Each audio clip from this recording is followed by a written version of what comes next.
आप देख रहे हैं इंडिया न्यूज। मैं हूं आपके साथ अनन्या बेदी। बड़ी खबर के साथ शुरुआत कर रहे हैं। वर्ल्ड कप न्यूजीलैंड ने श्रीलंका को हराया। श्रीलंका को 23.2 ओवरों में ही 5 विकेट से रौंदा। श्रीलंकाई टीम ने 172 रनों का दिया था टारगेट। कीवी टीम की सेमीफाइनल में बेहद मजबूत दावेदारी। न्यूजीलैंड की जीत से पाकिस्तान की लंका लग गई है अब, और पाकिस्तान के सेमीफाइनल में पहुंचने के आसार जो है वो लगभग ना के बराबर अब हो गए हैं। और बेहद शानदार प्रदर्शन जो है वो न्यूजीलैंड का रहा।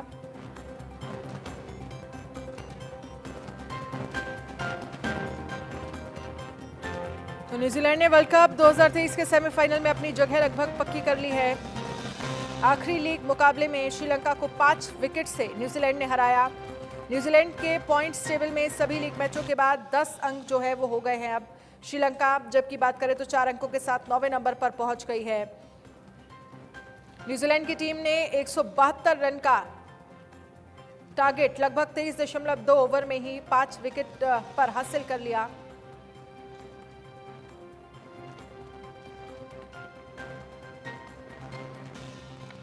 और इस पर चर्चा करने के लिए उमेश शर्मा खेल पत्रकार हमारे साथ जुड़ गए हैं। साथ ही Sunil Yash Kalra founder Indian sports fans हमारे साथ जुड़ गए हैं।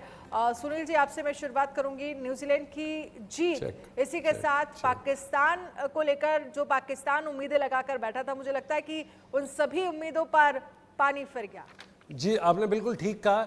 इस पर्टिकुलर विन और मार्जिन के बाद हमको लेके कैलकुलेशन करनी पड़ती है कि किस जगह पे गेम जा रही है, कौन टेबल के अंदर तालिका में कौन किस क्रमांक पे है, हमको वो देखना थोड़ा सा मुश्किल हो जाता है। बट इंपॉर्टेंटली बात यह है कि ये जो जीत हुई है ये 4 लॉसेस के बाद हुई है न्यूजीलैंड से। इसका ऑलमोस्ट है कि हम उनसे फाइनल खेलेंगे, बट एक मैच अभी और भी है। देखिए क्या आज रात तक हमें पता चलेगा, क्या स्टैटिस्टिक्स निकलेंगे और स्टैट्स निकलेंगे इस पर।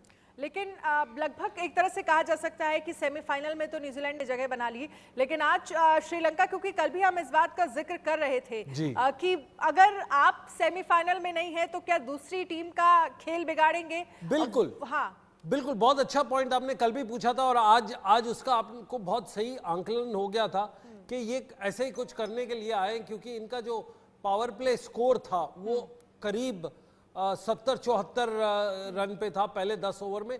ये बहुत ही एक बड़ा पावर प्ले स्कोर है इस वर्ल्ड कप के अंदर अगर आप देखें, क्योंकि बड़ी बड़ी टीम 50-60 के, तो इनका इंटेंट बड़ा ठीक था बट समहाउ टेक्निक ठीक नहीं हुई। और इनके कुछ आज 2 कैचेस जो थे वो काफी क्लोज, जो इम्पॉसिबल वाले थे वो हो गए। बट देखा जाएगा, मतलब ये बच गए। ये बिल्कुल टॉप 4 टीम्स अब पूरी तालिका में आ गई हैं। स्नेहल फड़के भी हमारे साथ जुड़ गई हैं। साथ ही हमारे साथ उमेश शर्मा तो बने ही हुए हैं। स्नेहल फड़के जी, उम्मीद ये लग रही थी कि श्रीलंका जो है वो न्यूजीलैंड का गेम जो है वो बिगाड़ेगी, क्योंकि पिछले 4 मैचेस में अगर हम बात करें तो न्यूजीलैंड हारी थी और आज हालांकि जीत हुई, लेकिन न्यूजीलैंड का गेम जो है वो बना हुआ है और वो लगभग सेमीफाइनल की रेस में जो है वो लगभग उनका जो नंबर है वो पक्का होता हुआ दिख रहा है। आपको क्या लग रहा है? ये बिल्कुल सही है। न्यूजीलैंड ने आज की जीत दर्ज करके एक अपनी जगह जैसे हम बोल सकते हैं कि काफी हद तक उनकी जगह कायम हो गई है इन द सेमीफाइनल्स, जहां पे वो इंडिया से खेलेंगे। उनको अभी पॉइंट्स टेबल पे 10 पॉइंट्स 10 पॉइंट पे वो है और नेट रन रेट भी उनका बहुत अच्छा है। वो नेट रन रेट 0.743 जो है उनका, उसको बीट करना पाकिस्तान के लिए बहुत ही मुश्किल होगा। पाकिस्तान को इंग्लैंड के साथ जीतना पड़ेगा with a margin of 287 runs, which is a big task जो उनको अचीव करना पड़ेगा अपनी जगह बनाने के लिए। सही वही बात अफगानिस्तान की भी है। अफगानिस्तान को भी काफी बड़े मार्जिन से जीतना पड़ेगा अपनी जगह बनाने के लिए। साउथ अफ्रीका को उनको 438 रन के करीब बना के हराना पड़ेगा, जिससे उनकी जगह हो सकती है नेट रन रेट के ऊपर हम देखेंगे तो। ये सब देखते हुए न्यूजीलैंड ने डेफिनेटली हम ये कह सकते हैं कि अपनी जगह कायम 95%, 98% कायम कर दी है। 95% एक तरह से न्यूजीलैंड ने अपनी टॉप 4 में जगह जो है वो बना ली है, यानी कि सेमीफाइनल में न्यूजीलैंड जो है वो अपनी जगह बनाती हुई नजर पा रही है एक तरफ से 95%, क्योंकि जिस तरह से आज न्यूजीलैंड का खेल हुआ। लेकिन अगर उमेश शर्मा, क्योंकि जिस तरह से जिक्र कर रही हैं स्नेहल जी, उनकी तरफ से कहा गया कि पाकिस्तान को लेकर जो सेमीफाइनल को लेकर जो आसार हैं, क्या वो लगभग ना के बराबर है? क्योंकि वो कह रही हैं कि लगभग आपको 250 या फिर 287 रन के मार्जिन से जो है वो जीत हासिल करनी होगी, जो कि बहुत मुश्किल होने वाला है। उमेश जी। जी मैं एक चीज कहना, आपको मेरी आवाज आ रही है? हाँ जी, हाँ जी, आवाज आ रही है आपकी, बोलिए। सुन पा रहे जी, तो मैं यही कहना चाहता था। देखें, सबसे पहली चीज, न्यूजीलैंड का स्किल सेट पूरे टूर्नामेंट में अच्छा रहा है। 4 मैच में बहुत सी, आप ऑस्ट्रेलिया वाली डिफीट देखें बड़ी क्लोज थी, और मैचेस में आप देखें उन्होंने बहुत अच्छा परफॉर्म किया है। पाकिस्तान वाला बारिश की वजह से हार गए। अब आते दूसरी तरफ पाकिस्तान का क्वालिफिकेशन, तो इस पर मेरा बहुत एक, इसको आदमी का थोड़ा सा रूड लगेगा, लेकिन देखें डिजर्व वही टीम करती है सेमीफाइनल में जाना जिसका league through out the league stage एक डिजर्विंग परफॉर्मेंस रही हो।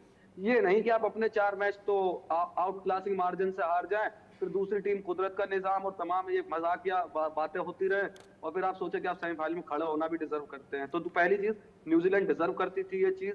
96% का मैं तो ये कहूंगा कि 100% चांसेस है, क्योंकि नियर इम्पॉसिबल मार्जिन पे पाकिस्तान को वो मैच जीतना है। 287 रन और फिर 284 बॉल रहते हुए टारगेट चेज कर लेना, तो ये तो फेरी टेल लगती है कि ये सुनाने पढ़ाने को, जो बच्चों का स्पोर्ट्स के गेम आ रहे थे रिमोट कंट्रोल वाले, उसमें जरूर हो सकता है, फील्ड पे तो इतना इधर तो मुश्किल है थोड़ा सा।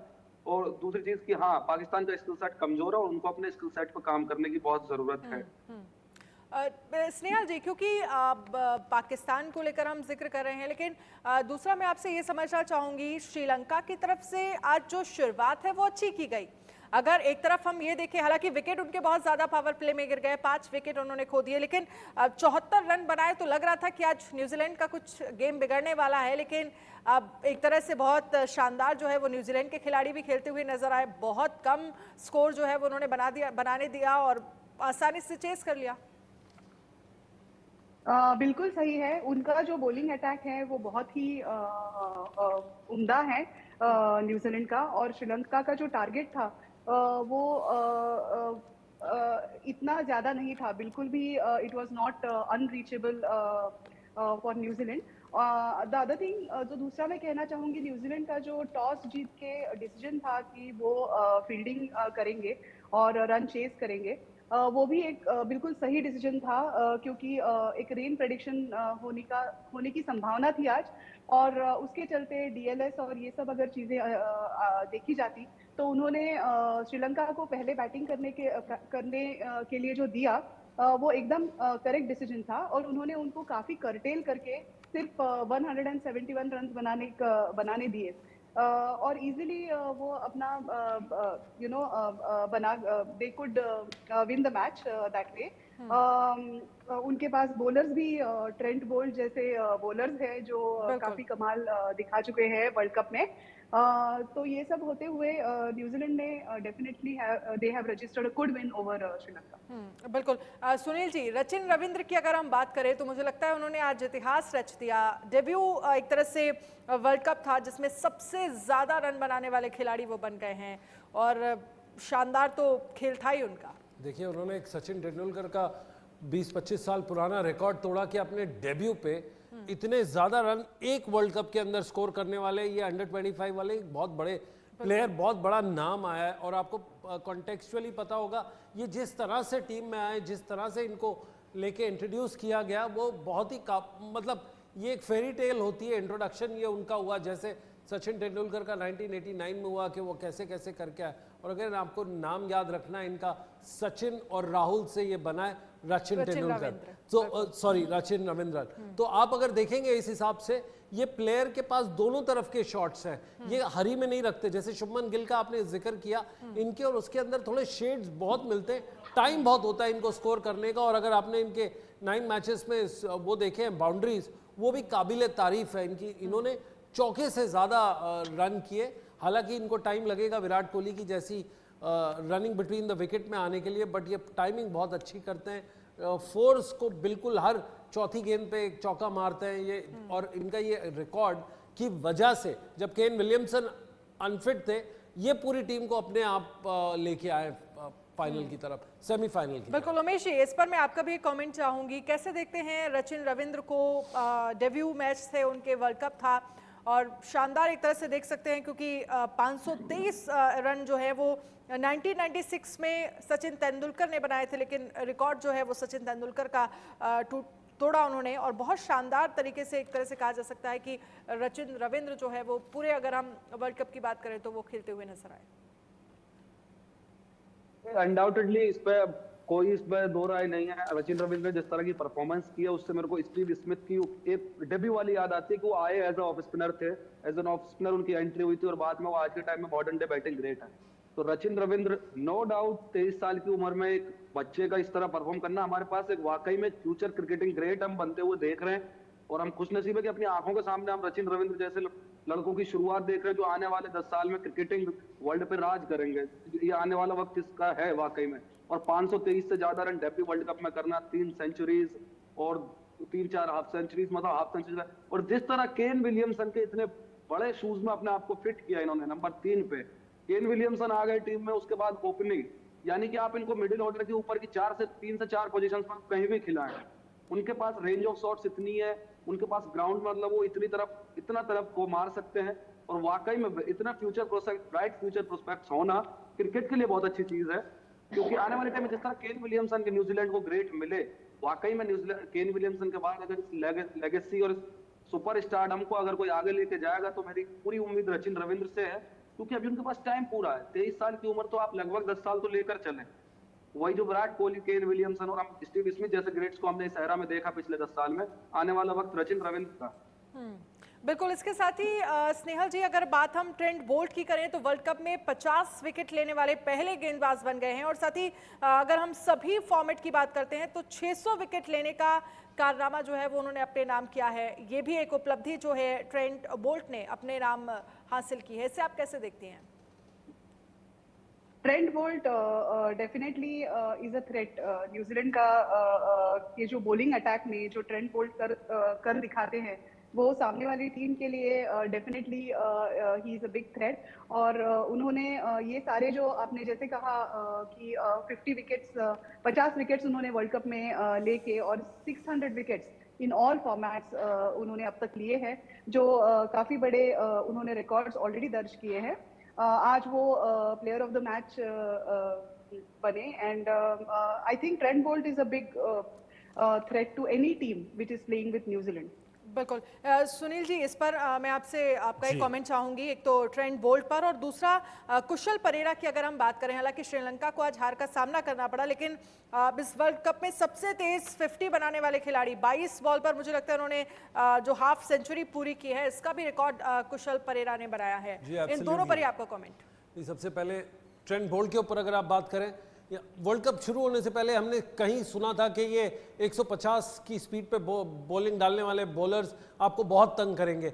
ऐसा हुआ नहीं। सिर्फ एक ट्रेंट बोल्ट का जो नाम था, जो एक्चुअल स्पीडस्टर है, और जिस तरह से ये बॉल दोनों तरफ विकेट की घुमाते हैं, स्विंग करते हैं और एकदम लंबी लाइन और लेंथ पे रखते हैं। आप कहीं कहिएगा कि ये मिक्सचर है सिराज और शामी का, लाइन और लेंथ और स्विंग के मामले में। ये तो रही उनकी बात, क्योंकि आईपीएल में भी एक आधा सीजन काफ़ी इनका अच्छा गया और बहुत ही मतलब अफलातून बॉलिंग करते हैं ये। अपने दिन में ये मैच को अकेले ही ले जाते हैं और आपने देखा आज इनका कंट्रीब्यूशन कैसा रहा। रही बात कुशाल परेरा की, अब देखिए ताबड़तोड़ खेलना तो आप इनसे देखिए, वर्ल्ड कप क्वालिफायर्स में भी इन लोगों ने बहुत अच्छी बैटिंग की थी, बट अनफॉर्चुनेटली ये पूरे वर्ल्ड कप में अगर आप श्रीलंका का देखा जाए, दारोमदार उन्होंने अपने कंधे पे लिया है, बट उनको सामने से कोई सपोर्ट नहीं मिला है। आप देखते जाएंगे सामने से विकेट्स जो गई हैं वो क्लस्टर्स में गई हैं। क्लस्टर्स में मतलब 3, 4, 5 एक साथ विकेट्स जाती हैं, तो उसमें आपको कोई बड़ा बैट्समैन नहीं मिला है सिवाय एक आधा नाम के। बट आज की जो इनकी बैटिंग थी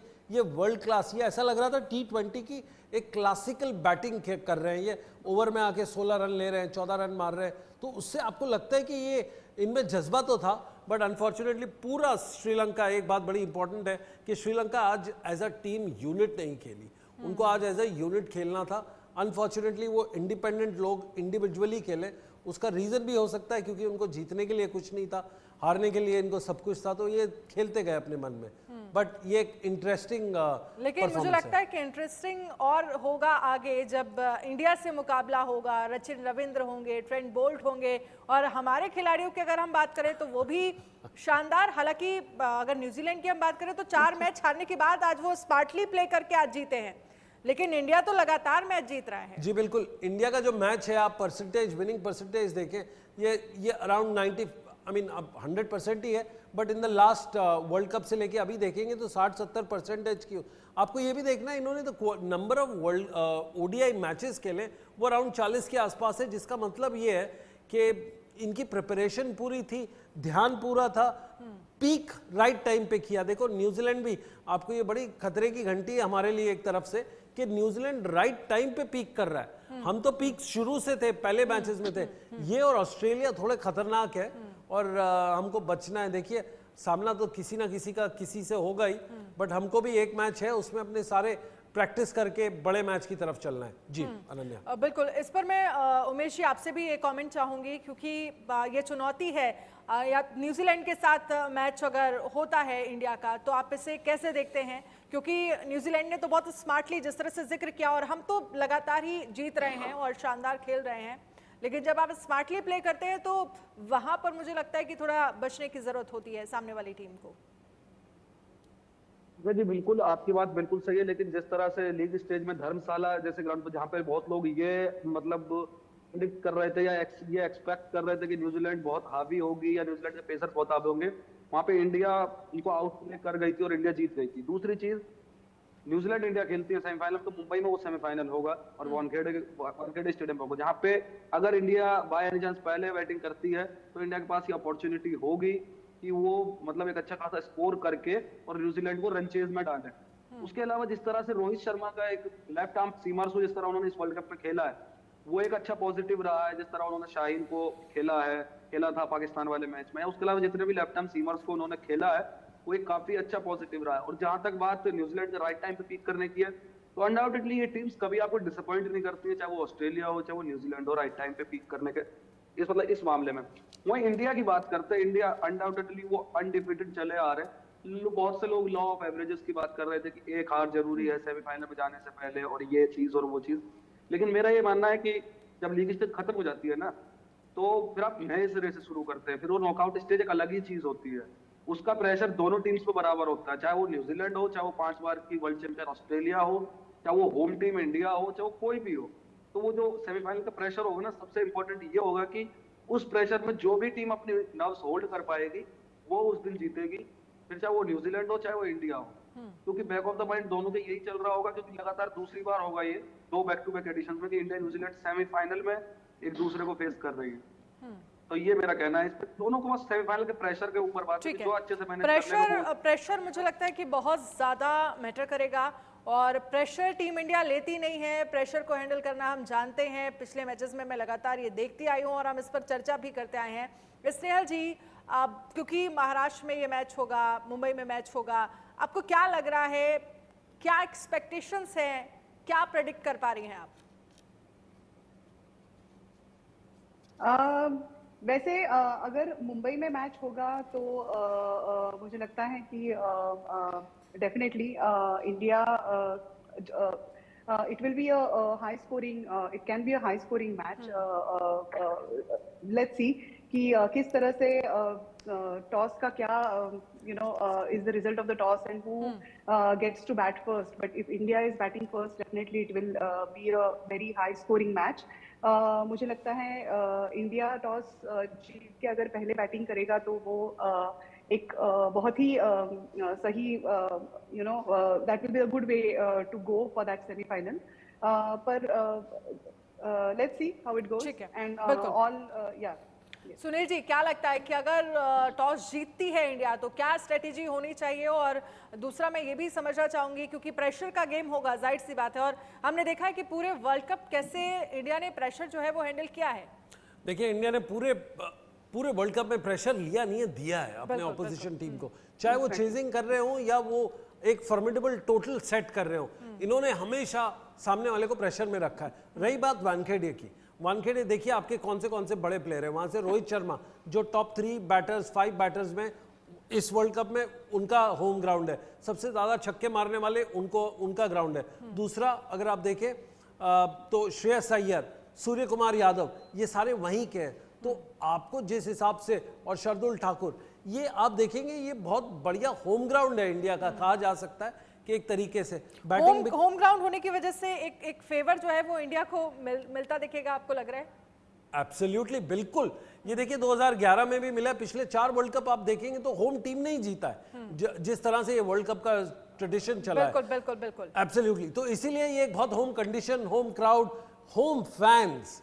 बॉम्बे के fans one of the best in the world हैं क्रिकेट के लिए, हिंदुस्तान में नहीं, बेस्ट इन द वर्ल्ड। तो जब वो नेशनल एंथम गाते हैं तो वो अब एक लेवल ही अलग होता है। 2013 सचिन की रिटायरमेंट के बाद अगर आपने देखा होगा ये लेवल ही अलग हो गया। दूसरी बात, इसके अंदर पिच और जो मैक्सवेल की इनिंग थी इसी ग्राउंड पे, हमको बड़ा ध्यान से याद रखना है कि पिच चेजिंग करते हुए भी हमें प्रॉब्लम नहीं होगी। अगर हम टॉस भी हार जाते हैं तो हमें प्रॉब्लम नहीं है, बट हाँ हिस्टोरिकली 2 प्रॉब्लम हमें है और 2 हारों का हमको वापस लेना है बदला। वो जो थी 2019 की सेमीफाइनल, जहां न्यूजीलैंड ने हमको अगले दिन हराया था, रेन डिलेड मैच था सेमीफाइनल में, जब इंडिया चेज नहीं कर पाई उनका, और दूसरा WTC फाइनल में। सो आप देखेंगे इंडियंस को अपने काफी इनके कर्जे उतारने हैं, हार और जीत वाले, तो वो जरूर हमको ध्यान में रखना है। रही बात, एक आपने पूछा क्या प्रॉब्लम क्या है हिंदुस्तान की, सबसे बड़ी प्रॉब्लम है ट्रेंट बोल्ट, जो आपने अभी थोड़ी देर पहले डिस्कस किया था।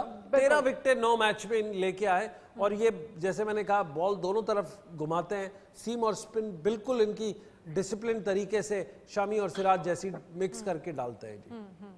ट्रेंट बोल्ट जो है वो एक चुनौती जो है वो बन सकते हैं उमेश जी, और बहुत सारी ऐसी चीज़ें हैं जो इंडिया के फेवर में जाती हुई दिख रही हैं। जिस तरह से सुनील जी ने हमें बताया कि एक तो आपका होम ग्राउंड है, रोहित शर्मा जो बहुत शानदार फॉर्म में चल रहे हैं, प्रैक्टिस वहाँ पर लगातार खिलाड़ी जो है वो करते हुए नजर आएंगे। अगर हम टॉस हारते भी हैं तो बहुत हद तक चीज़ें हमारे फेवर में हो, और एक वो दिन भी याद होगा मुझे लगता है भारतीय खिलाड़ी को, जिसका जिक्र सुनील जी कर रहे थे कि एक रिवेंज लेने का भी टाइम है आपके पास, उसका मौका छोड़ना नहीं चाहिए।